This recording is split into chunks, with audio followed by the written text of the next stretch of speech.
In today's video, we're going to look at balancing equations. So we're going to have equations that there are going to be number sentences on both sides of the equation. And what we need to know for today is that the equal sign, the symbol right here, doesn't mean the answer, it means the same as. So when I am reading an equation, instead of thinking the answer is, I'm going to read it today as the same as. And that's going to help us as we are balancing our equations and get our minds just in the right place with that. So thinking about that, that means both sides of the equation should equal the same thing once the math is finished. So let's do an example. For example, I'll take a fact that we probably all know, that 5 plus 5 should be equal to 8 plus 2. Let's make sure that that balances out. So if this is true and this is the same as, 5 plus 5 is the same as 8 plus 2. Well, let's do the math on either side to make sure. 5 plus 5, that's a fact that I know, is 10. 8 plus 2 is another easy fact that I know, and that's also 10. So then I can say yes, that 5 plus 5 is the same as 8 plus 2 because they're both 10. So when you're looking at these, you're going to look at just one side of the equal sign at a time and solve each of those sides individually, but keep that equal sign there as to see, does it balance or does it not?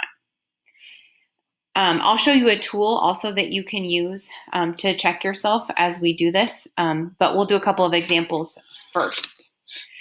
So let's take a look and see if we can get these equations to balance. So we're either going to use the equal sign that we're all familiar with, or we're going to fill in that circle with the not equal sign. And how I do that is I draw the equal sign with a little line through it. That means it does not equal. It is not the same. So wherever that circle is where I'm looking for, is it equal or is it not? So I'm going to have to solve either side of those circles. Looking at this one, I have 27 minus 9. And then on the other side, I have 18 by itself. There's no math to solve on that side.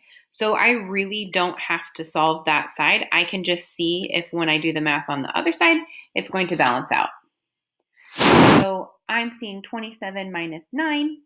I'm going to solve that. And if I think and count backwards, then I know that 27 minus 9 is going to be 18.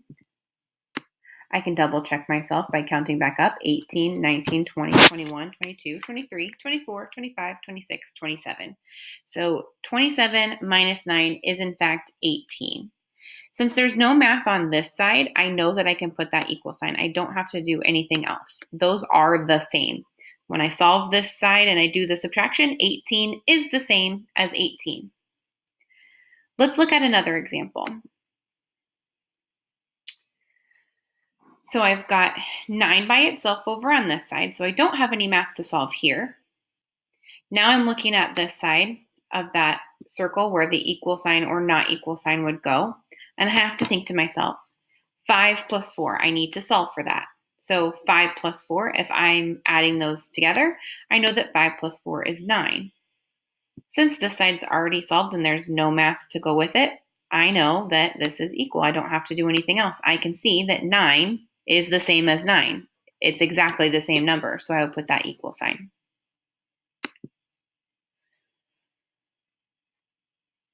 Let's try. Okay, let's look at one more example. So I have on this one 10 minus 4. Then this is where my equal sign goes, and then I have 5. So I need to think about, does it balance out or not? So I have 10. If I subtract 10 minus 4, I have 6. So I know that 6 is not the same as 5. So I would put the not equal sign. So these kinds of problems are pretty straightforward. I just want to make sure that my both sides of the equal sign balance out and are the same. Now, sometimes there's going to be equations and there's going to be a number missing. And you can represent this by different letters. Sometimes you'll see that it's an X, sometimes you'll see it's a blank box, and sometimes you'll see it's an N. It just kind of depends. For today, you're going to find an N in our examples. On your practice sheet, you may have a box, and that's okay. But what we have to do is we have to find a way to make these different sides of the equation balance out. So this side already has 12. I want to know what I need to do to this side to make it the same as 12. So I need to figure out what goes here where this letter is, because letters don't stay in equations. We have to solve for those. So a way that I can think of this is if I know my fact families, that's going to really help me out because I'll be able to see some related facts within there.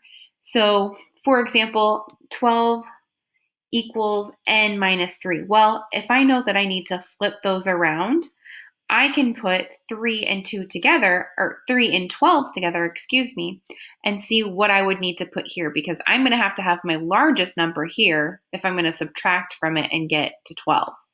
So if I start at 12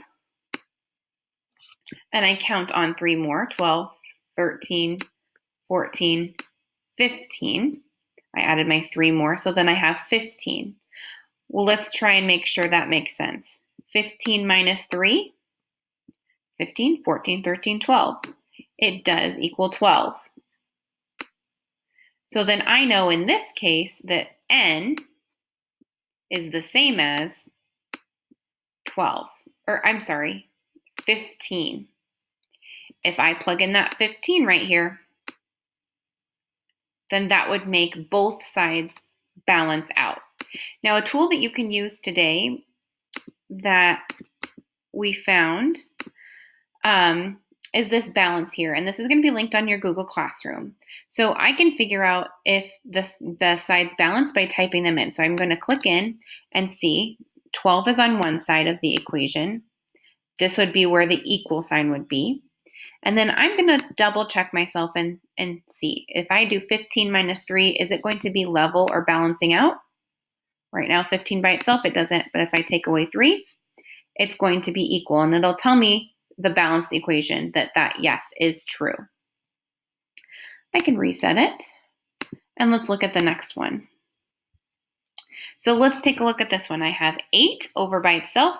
Then I have 5 plus n. So I want to figure out what goes right here that's going to add with 5, and I need to get to 8 because I want both sides to equal 8.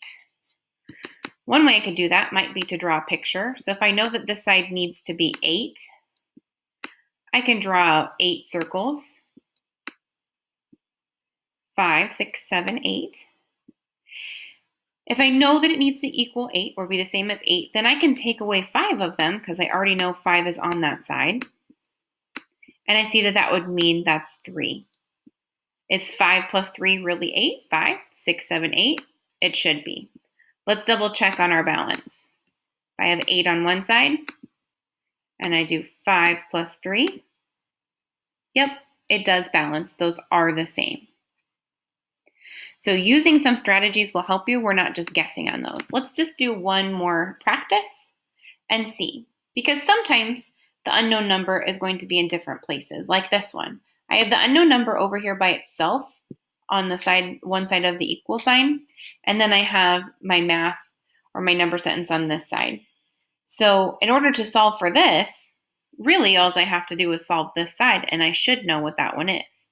So if I have if I have 45 and I add 6 more, 45, 46, 47, 48, 49, 50, 51. So I know in this case that n should be 51. Again, let's try it in our balance and see if that works out. If I have 51 on one side, will it be the same as 45 plus 6? Yes, it is. They are both 51. So if you'd like to use this tool to help you and check, then you can help it to use your self-check. But I do want you to use some different strategies that I showed you, either drawing a picture, counting backwards, or using your fact families to help you today.